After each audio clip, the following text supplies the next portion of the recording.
Hello, welcome to Nightmare Flicks. I am Nate, you are you, and Halloween Kills was my most anticipated movie of last year. Now, when the movie came out, I was a little bit heartbroken. I was dismayed because I did not like it at all. I pretty much gave it a scathing review once I got home from the theater. Now, a lot of you agreed with me, but just as many of you disagreed with me and had some pretty harsh things to say about my critiques of the film. But since the movie came out, all these months later, a lot of you have come forth and been like, Nate, you know what? I didn't like the movie either my first watch, but I've now watched it a few times, and I believe that is the key. That is right. A lot of you are saying that the third time really is the charm. Pick up a dream, my lord. So today, I'm going to watch Halloween Kills for my third viewing on HBO Max and see if anything changes. I kind of understand the reasoning behind this. It may sound crazy to some people to be like, well, bad movie is always a bad movie.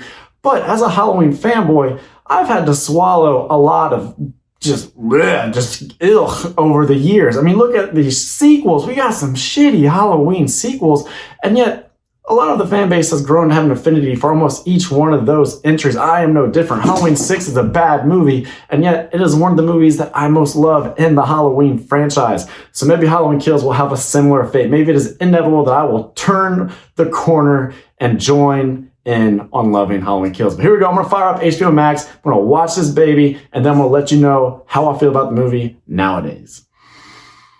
The verdict is in. I've completed my third watch of Halloween Kills, and now I can officially say, I guess, It's a no for me, dog. Look, I don't hate it as much as I used to. Already, my look at this film, it's starting to soften a bit. Not as much vitriol, not as much hatred. There are things that I can sort of let pass by.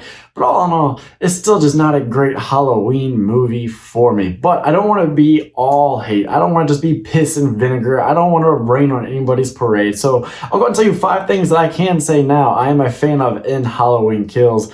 And number 1 is going to be that moment at the playground where the massacre has taken place inside the car and the kids have been killed and Marion's strewn up on the swing set and you have Tommy and Lonnie and co walking around and discovering all of this. That's actually very eerie. That's very creepy. It's a little unsettling, and it's one of the finer horror moments in the film for my money. Number 2, Big John and Little John have become a little bit of a quirk in this film that I actually appreciate now. They are an element that I didn't like when I first saw this movie. I thought they were just a little bit too out there. They kind of mess with the tone. I was just like, what is this? What is this crap?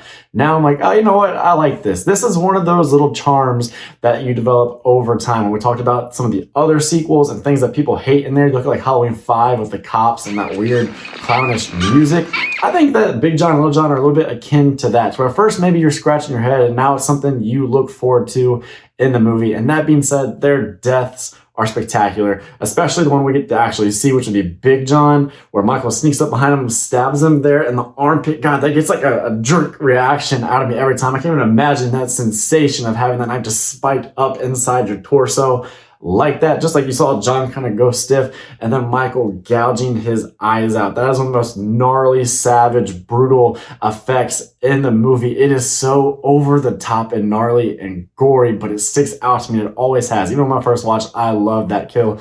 And then Michael goes and he stages their bodies in this really sarcastic, mean, asshole type of fashion where he puts on a nice little love ballad. He's looked at a photograph of Big John and Little John on a lover's picnic, and he's arranged their bodies in kind of the reverse positioning.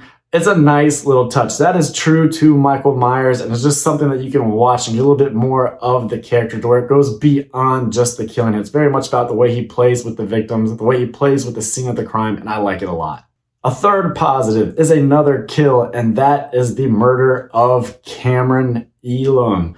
His death, it's hard not to laugh at, but I mean that in a good way. It is so mean-spirited on Michael's part to go ahead and just stab this kid, get all up in him gut, so to speak, and then to kind of throw him over by the railing of the stairs, shove his head through there, and just give him the old up, down, side to side. Now up, down, side to side before basically going fatality, and we're going down the steps and breaking his neck, all right there in front of his girlfriend, Allison. It is a kill that sticks out not just in this movie, but in the franchise as a whole. Number 4, this is a positive that everybody shouts out in Halloween Kills, and they did for Halloween 2018 too, and that is the performer behind the mask. The man becoming Michael Myers for this movie. It is James Jude Courtney, and I can't begrudge anybody who says that they will take James Jude Courtney over any other Michael Myers actor, even Nick Castle, the OG. His physical presence in the movie is spectacular. I love watching him do his thing. I think he has just enough glide in his step while still having some physical prowess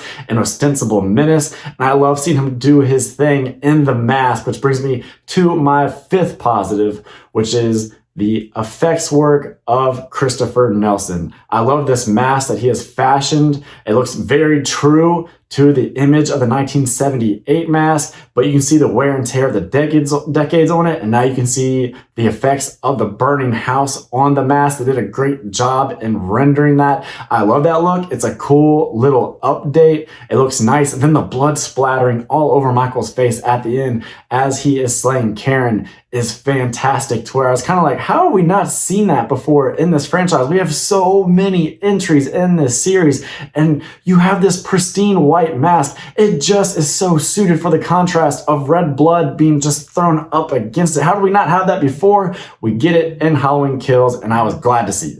Now, for things that I see as less than positive, things that are still bothering me even after 3 watches, and that I think will continue to bother me for as long as I live. Of course, the Haddonfielders are so dumbfoundingly dim-witted in this movie. You cannot understand any of the decisions they are making, and it transcends the typical bad horror movie logic. It goes way beyond that. So you're like, really, can we not get one competent Haddonfielder? Because really, that doesn't do anything to enhance Michael Myers. When Michael Myers is killing and slashing up really competent, capable individuals like he was in, say, Halloween 4, then it speaks to his prowess, it speaks to his malevolence. But when he's killing dummies who sometimes even off themselves, like the lady who shoots herself in the head, it just doesn't do much for you. So when Big John and Little John lock themselves in the house, even though they know that they are not alone, somebody could be up to no good, it just makes you kind of angry. And a lot about this movie makes you angry. Of course, the forced mob mentality stuff is very much still there. Everyone jokes about evil dies tonight, evil dies tonight. And the 1,000 times you have to hear that in this movie's runtime, it's just so unnecessary. It's this tangent that nobody really enjoys. And it makes you just want to skip through chapters of the movie, which of course is not a positive. And there's just a lot of this movie you want to skip. Even the flashback at the beginning, to me, it just pads the runtime. It's nice to see them really recapture the cinematography of Dean Cundey, but I don't know how much it really needs to be in there, at least not in this movie. It just makes the movie feel a little bit too drawn out. You could take 20 minutes off this movie. Now, I did notice with this watch that that radio tower is heavily featured in that opening 10 minutes, so maybe Halloween Ends will pay it all off and make that flashback, it'll give it more meaning. But right now, it just doesn't feel like we needed it, because Officer Hawkins, when you see him being found by Cameron, and the flashback's really all about what happened to him, this arc that we think we're going to get with him, you don't get that in Halloween Kills. The movie is so scatterbrained, it can't decide who it wants to follow, who our main protagonist is, and that's because the protagonist is ultimately Michael, and I don't really like that, because Michael doesn't feel like a horror figure at some times in this movie. Some of the shots are kind of treating him like a hero or an action star. Like when he comes out of the burning building, it is a cool shot, but it just doesn't hit me right. I don't feel like I'm on the edge of my seat. I don't feel suspense. I don't feel terror. It just feels like I'm watching Rambo emerge from the smoke. And that's not what I want. Same thing at the end of the movie when he bends down and picks up his mask and there's slow-mo shots. It doesn't feel like a horror movie. And I need my Halloween movies to feel like a horror movie. 1978 was so much about mood, tension, tone, atmosphere, this really palpable energy. And I think Halloween Kills lacks that. It has brutality. It has violence. It has nice moments. This is a movie that is made for YouTube searches and YouTube lists of best Halloween kills, best Michael Myers kills. This is an absolute kill count type of movie, but as a whole, it just has a bunch of sections you want to fast forward through and you want to skip to so you can get to the kills. The characters are flimsy and paper thin, and they irritate you to no end. As far as the characters you actually walk away from this movie liking or loving, I don't know that you love any of them, but hey, Karen, she's kind of like the audience. She had a good head on her shoulders up until the end. And Lonnie, yeah, I guess he was likable, but aside from that, that's really it. And so there's not a whole lot of reason right now to love this movie. So I don't absolutely hate this movie. It's probably now at like a C- for me. And I'm going to put out a Halloween ranking because that is something I've been meaning to do for some time, and just life always gets too busy. So if you're new to the channel, you're new around these parts, or you're just returning, you've never hit subscribe, go ahead and hit subscribe if you're interested in that, because in the coming week, there will be a Halloween ranking. And you can see where I now, after 3 watches, place Halloween Kills. As you can tell, I don't hate this movie as much as I used to, but clearly it is never going to be one of my favorites. Oh, no! If you enjoyed this video, please hit like. Let me know your thoughts down below in the comment section. Hit subscribe, all that good old YouTube stuff. It is good to be back. I'm Nate for Nate Netflix saying that's a wrap.